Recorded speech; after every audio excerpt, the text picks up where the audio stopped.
Hello and welcome to a short review of the Hornby N2.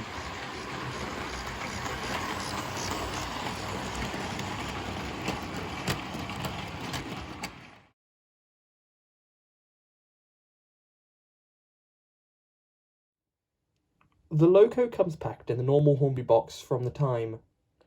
Inside it is packed in the standard Hornby polystyrene tray. On the back of the card that has the photograph on it, you get this lovely little bit of history about the N2.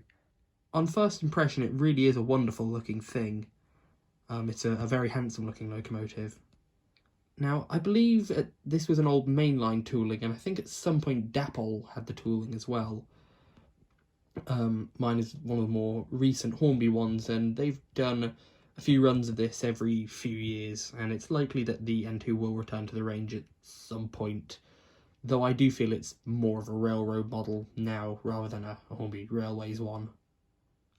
You can see that the locomotive's number is very crisply printed, and just below that you can see there is a nice separately fitted handrail. Now, unfortunately, the smokebox dart is not separately fitted and is just moulded on. There is a very nice brake pipe, and the locomotive actually has sprung buffers, which is really nice. You can see the very nice separately fitted pipes for the loco's condenser. The lined black livery really does look fantastic on the locomotive, and it is again very nicely applied. There is a separately fitted metal whistle and safety valves. There is separate glazing on the windows, though there doesn't seem to be any cab detailing in the loco, which is a bit of a shame.